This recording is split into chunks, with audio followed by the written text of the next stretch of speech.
I had an abundance of zucchini in my garden, so I decided to put it to use and find a few recipes.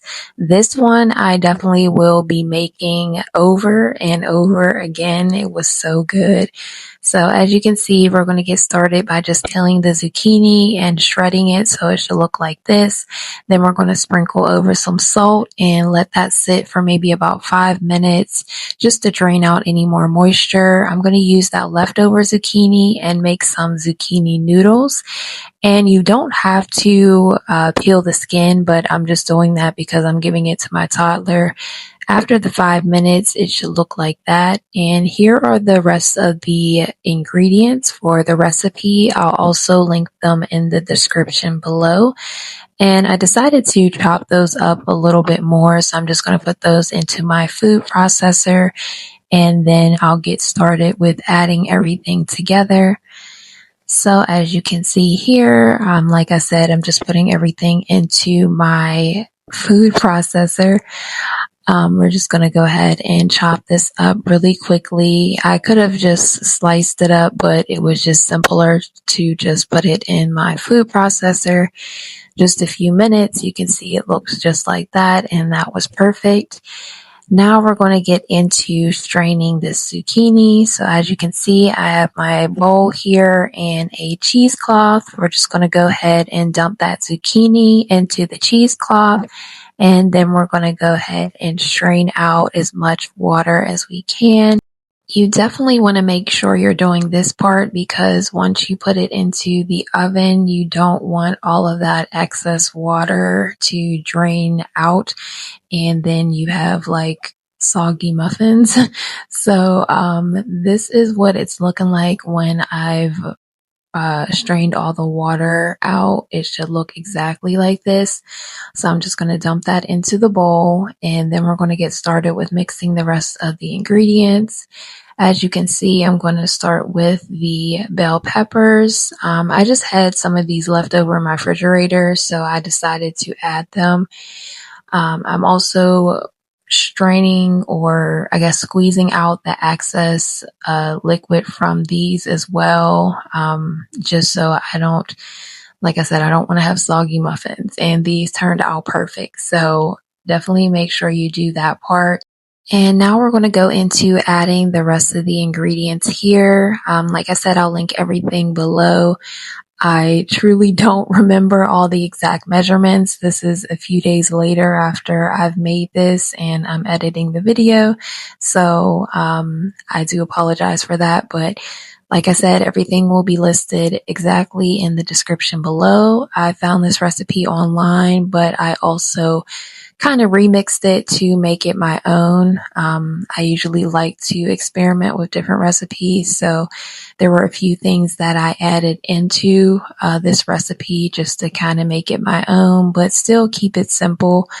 And definitely what I like to look for when I'm trying to find recipes online is convenience, because if I find a recipe that night, I want to make it that night. Like, I don't want to have to plan to go buy extra stuff just to make this one specific recipe. So thankfully, I already had everything here that was needed. And like I said, I didn't have to go out and buy anything.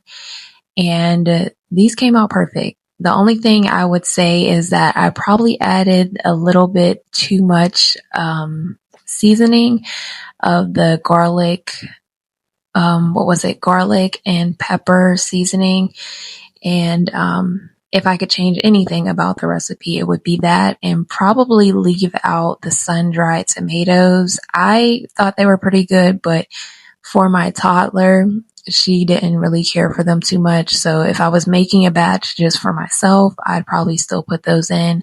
But since we are both eating this, me and my baby girl, I just want to make sure that it's an easy and simple recipe for her and myself to enjoy. So as you can see here, I'm just mixing everything together, making sure that everything is fully combined, and also making sure that I get all the flour that was left at the bottom of the bowl. And now we're going to go ahead and add in the flax egg. So I'm just going to mix that together in a separate bowl first and then add it into the larger bowl with the rest of the ingredients. So I'm mixing in the flax egg and then the avocado oil. And that's what it said in the recipe. The specific ingredients, or the specific directions, I should say, said to mix it in that way. So I'm just following the directions. So this is the avocado oil, the flax egg, and then the milk. And I'm just making sure all of that is fully combined. And then I'm going to transfer that over into the bowl with the rest of the ingredients. Now, this part, I was really like, I don't know how this is going to come out. But trust me, if you trust the process, this will come out the way that it should. Because like I said, these were really good. I will be making these at least maybe once a week. They were really good. And I was actually surprised because, like I said, I didn't really know what to expect, especially after I started adding in this mixture here and then kind of combining everything. So I'm just going to speed that up just so you guys can see, mixing everything together. And once you mix it together, it should look like that. Next, we're going to add in the last few ingredients, which is just the nutritional yeast and the vegan cheese. You can add in as much or as little as you like. Me personally, I really didn't add in too much of the vegan cheese. I added in more of the nutritional yeast instead. So it's just your personal preference. Like I said, this is a recipe that you can kind of customize to your liking after you add in the basic ingredients and just really make it your own. So take that information and, use it as you will.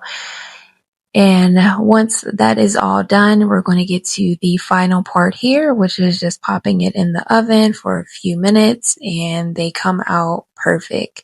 I promise you, if you did this recipe the right way and followed the directions and the ingredients, it should come out perfect. So as you can see here, I'm just, putting this into the pan here, and I'm scooping out a pretty hefty amount and then just letting it fall into place there in these pans. I got about, 7? Yes, I got about 7 out of this recipe here, but like I said, you can always double it up or,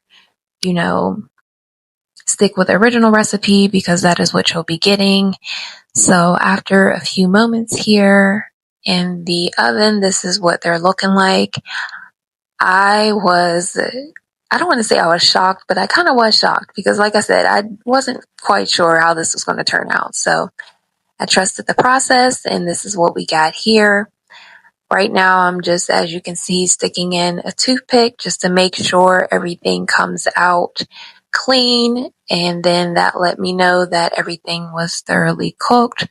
And then I also still just let it sit for maybe about 5 minutes before I removed it from the pan. And as you can see here, it is loaded, it is moist, it is like, it was so good.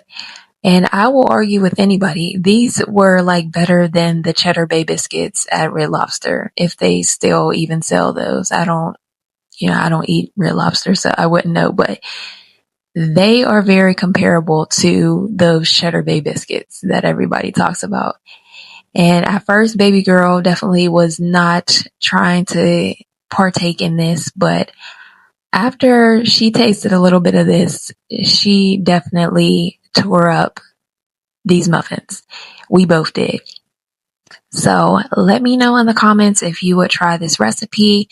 Let me know of any other recipes that you have tried with zucchini, because I am definitely looking for other recipes to make with, like I said, the abundance of zucchini that I have. So if you do decide to make this recipe, enjoy, and thanks for watching.